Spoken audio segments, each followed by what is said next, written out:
कहानी शुरू होती है 6 साल पहले क्रिप्टॉन के रेडलैंड्स पर, जहां हम छोटे कालेल को देखते हैं जो कि वीडियो कॉल पे अपनी स्कूल क्लास अटेंड कर रहा है। उसके टीचर्स अपने सभी स्टूडेंट्स को उनके एग्जाम पेपर्स के लिए कॉन्ग्रेचुलेट करते हैं, लेकिन जब वो कालेल पे आते हैं तो वो कहते हैं, काल, मैं कंफ्यूज्ड हूँ, तुमने ये क्या सबमिट किया है? तुम्हारी कहानी अच्छी है लेकिन ऐसा लगता है कि तुमने इसमें किसी एआई का यूज नहीं किया। मुझे लगता है तुमने इसे डायरेक्टली क्लेरिक्स लुमिनेरियम से कॉपी किया है ना काल? जिस पर काल बताता है, इसे मैंने लिखा है। उसके टीचर आगे कहते हैं, काल, मैं तुम्हें नहीं देख सकता और प्लीज थोड़ा तेज बोलो। काल फिर कैमरे में देखते हुए कहता है, मैंने लिखा है। तब उसके टीचर बोलते हैं, तुमने ये खुद लिखा है काल? लुमिनेरियम में क्रिप्टोनियन हिस्ट्री के साइंस लीग का सारा नॉलेज है और वो किसी भी सवाल का जवाब दे सकता है। तुमने ऐसा क्यों किया काल? मैं तुमसे और तुम्हारे पेरेंट्स से क्लास के बाद बात करूंगा।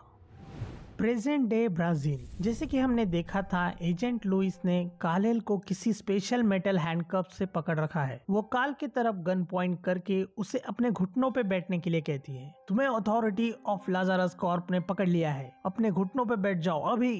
काल अपने हाथ पर लगे हैंडकफ को देखता है और उसे तोड़ने की कोशिश करता है, लेकिन वो तोड़ नहीं पाता। काल कहता है, मैं इसे तोड़ नहीं पा रहा, आखिर ये हैंडकफ बना किस चीज से है? तब उसकी एआई सोल उसे बताती है, तुम कमजोर हो चुके हो काल, यहाँ तुम्हारी जान को खतरा है, जल्दी यहाँ से चलो। कालेल बोलता है, तुम क्या चाहती हो सोल? मैं उसका हाथ उखाड़ दूं? ऐसा सुनते ही लुइस कालेल के चेहरे को शूट कर देती है, जिससे उसे एक जोरदार झटका लगता है। सोल बोलती है, इन हैंडकफ्स को मैं संभालती हूँ। तभी सोल उस हैंडकफ के आसपास कुछ लावा एनर्जी टाइप सब्सटेंस बना देती है। काल बोलता है, उसे हर्ट मत करना सोल। जिस पर सोल बोलती है, इस वक्त तुम्हें मुझसे ज्यादा किसी और चीज की चिंता होनी चाहिए काल। तब हम देखते हैं बहुत सारी लाजारस मिलिट्री उनके सामने बंदूक ताने खड़ी है और अगले ही पल वो उन दोनों पर फायरिंग शुरू करते हैं। तब कालेल अपनी केप को शील्ड की तरह यूज करता है। हम देखते हैं उसकी केप रेड डस्ट में बदल जाती है। लुइस बोलती है, जाने दो मुझे।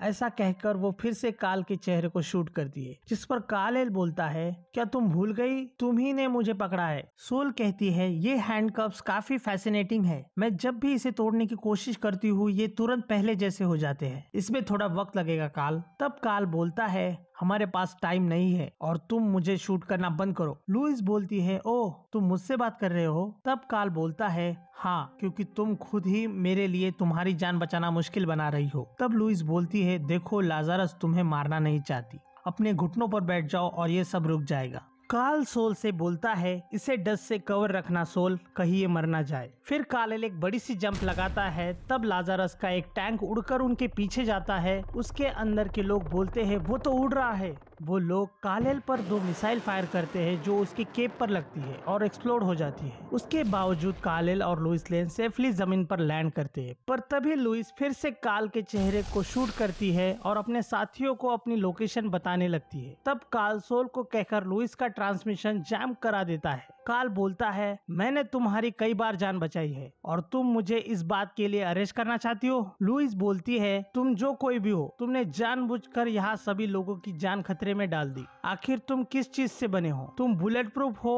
और काफी लंबी छलांगे मार सकते हो। क्या ये सूट तुम्हें इतना स्पेशल बनाता है? और ये सोल कौन है? लोगों को इस बारे में सब पता होना चाहिए, ये उनका हक है। तब कालेल बोलता है, भला लाजारस कॉर्प को कब से किसी के हक की चिंता होने लगी? हम सब तुम जैसों के लिए बस जिंदा जानवर है, जिनका तुम जितना हो सके उतना इस्तेमाल करते हो। लुइस बोलती है, मेरा यकीन करो, फिर तुम मेरे जैसे लोगों को नहीं जानते। कालेल बोलता है, तुम घमंडी हो जो सिर्फ अपने बारे में सोचते हो। तुम जैसे लोग हर किसी पे गुस्सा करते हो जो तुम्हारे जितना स्मार्ट नहीं है। तुम तुम्हारे प्लेनेट की हर गलत चीज का एक परफेक्ट एग्जाम्पल हो। जिसे सुनकर लुइस बोलती है, मेरा प्लेनेट? तभी सोल बीच में बोलती है, रुक जाओ काल, बोलना बंद करो। जिसके जवाब में काल बोलता है, वैसे भी वो बात करने के लायक नहीं है, क्या तुम ये हैंडकफ उतारोगी? लुइस फिर से पूछती है, तो तुम्हारा प्लेनेट कौन सा है? तभी लाजारस का टैंक उन पर हमला करता है। कालेल जोर से चिल्लाकर लोगों को रास्ते से हटने के लिए कहता है, रास्ते से हट जाओ और किसी सेफ जगह जाओ जल्दी। तब काल एक कार को उठाता है देख रही हो लाजारस हमारे साथ क्या करता है, ये लोग तुम्हारे खेलने की चीज नहीं है। ऐसा कहकर कालेल उस कार को टैंक पर दे मारता है, जिससे वो टैंक फटकर उसी विलेज में क्रैश हो जाता है। कालेल कहता है ये सनस्टोन डस्ट तुम्हें प्रोटेक्ट करेगी। तब लुइस उससे बोलती है मेरी चिंता मत करो, जल्दी चलो। फिर हमें लुइस लेन की रिपोर्ट सुनाई देती है। मेरा पहला थॉट ये था कि ये सब उसका सूट कर रहा होगा, लेकिन उसे पास से ऑब्जर्व करने के बाद मैं ये पक्के तौर पर कह सकती हूँ ये सुपरमैन काफी सुपर है। मुझे लगता है उसे खुद भी अपनी ताकत का अंदाजा नहीं है। ऐसा लगता है ये सब उसके लिए भी नया है। एक तरफ सुपरमैन दिखने में एक आम लड़का दिखता है जो अपने आप को और जानने की कोशिश कर रहा है, वही दूसरी तरफ एक ऐसे आदमी की तरह लगता है जो अपने वैल्यूज और बिलीव्स पर कभी कॉम्प्रोमाइज नहीं करेगा। तब हमें दिखाया जाता है कि सनस्टोन डस्ट शील्ड करने के साथ साथ किसी को हील भी कर सकती है। लुइस अपनी रिपोर्ट को कंटिन्यू करते हुए बोलती है सिचुएशन के हिसाब से सब्जेक्ट कभी शर्मीला और धीरे बोलने वाला बन जाता है तो कभी कॉन्फिडेंट और कमांडिंग प्रेजेंस में बात करता है, और उसकी दोनों ही चीजें फेक नहीं लगती। ये ऐसा आदमी लगता है जो सच्चा है और कभी झूठ नहीं बोल सकता। वो काफी भाषाएं जानता है। हमें ये भी पता है कि वो दुनिया घुमा है, लेकिन फिर भी उसमें एक खोए हुए बच्चे वाली बात है जिसका कोई घर नहीं है। उसे अथॉरिटी पर बिल्कुल भरोसा नहीं है। सस्पेक्ट को पकड़ना मुश्किल होगा। मैं रिक्वेस्ट करती हूँ मुझे एक फुल टाइम सुपरमैन असाइनमेंट दिया जाए। लोगों की हेल्प करने के बाद कालेल का सूट फिर से उसके पास आ जाता है। कार्ल लुइस से कहता है थैंक यू, जिस पर लुइस बोलती है योर वेलकम। कालेल आगे बताता है आर्टिक महासागर के आइलैंड्स में एक जगह है जहां पोलर बियर्स लोगों से ज्यादा है। वहां कभी कभी कई दिन तक सूरज चमकता रहता है, लेकिन जब रात होती है तो तुम इतने तारे देख सकते हो जितने तुम सोच भी नहीं सकती। उन तारों में से काफी सारे सिर्फ पत्थर है जो मीथेन से घिरे हुए हैं। क्या लोगों को इस बात का अंदाजा नहीं है कि ये जगह कितनी कीमती है?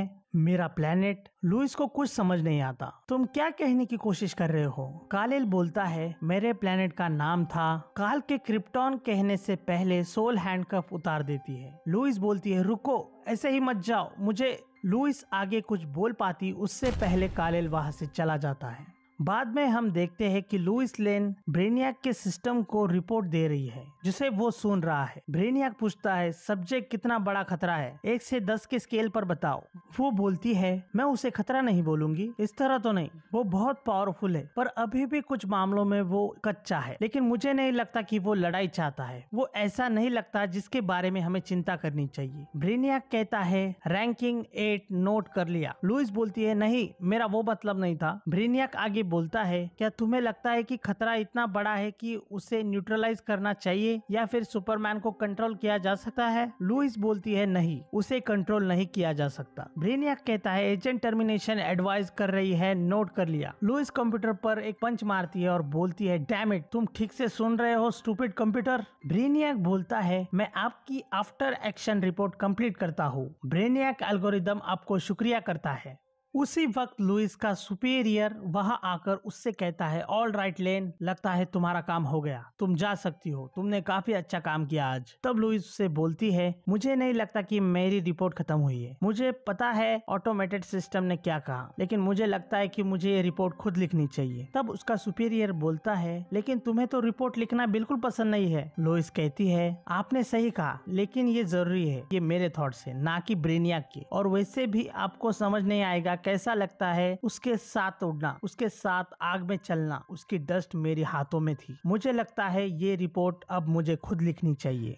लुइस का सुपीरियर बोलता है ठीक है, जो करना है करो, गुड लक। इसके बाद कहानी हमें फिर से क्रिप्टॉन दिखाती है जहां कालेल क्रिप्टो के साथ खेल रहा है, और वही दूसरी तरफ हम देखते हैं काल के पेरेंट्स उसी सूट पर काम कर रहे हैं जो अभी कालेल के पास है, जिसे वो सोल बुलाता है। जोरेल पूछता है क्या इसे फील्ड टेस्ट किया गया है? लारा जवाब देती है तुम्हारा मतलब है आउटर स्पेस में? जोरेल मैंने इसे 12 साल की उम्र में बनाया था। इसके नंबर्स तो ठीक लग रहे हैं, डिजाइन भी अच्छा है। ये स्पेस सूट और रॉकेट शिप दोनों का काम कर सकता है। मुझे लगता है ये काम करेगा, हमें बस थोड़ा और सनस्टोन चाहिए होगा। आगे जोरेल बताता है अगर साइंस लीग ने उसकी बात नहीं सुनी तो वो जितना हो सकेगा उतना सनस्टोन चुरा लेगा, जिससे लारा एक शिप बनाएगी जिसमें वो अपने सभी प्यार करने वाले लोगों को बिठाकर यहाँ से बहुत दूर चले जाएंगे। इसके बाद हमें फिर से प्रेजेंट टाइम दिखता है जहाँ हम कालेल को वेनेजुएला आता देखते हैं। वही दूसरी ओर लोइस लेन अपनी रिपोर्ट खत्म करती है और ब्राजील में पीस मेकर उन लोगों को मारने लगते हैं जिन्हें सुपरमैन ने बचाया था। उनमें से एक पीस मेकर गोलियां चलाते हुए बोलता है हम इन्हें सिखाएंगे कि पीस की भी एक कीमत होती है। और यहीं पर ये एपिसोड खत्म हो जाता है। प्लीज वीडियोस को ज्यादा से ज्यादा देखो, लाइक करो, कमेंट करो, शेयर करो अपने दोस्तों के साथ और सब्सक्राइब करना मत भूलना। मैं मिलूंगा नए वीडियो के साथ। Thanks for watching.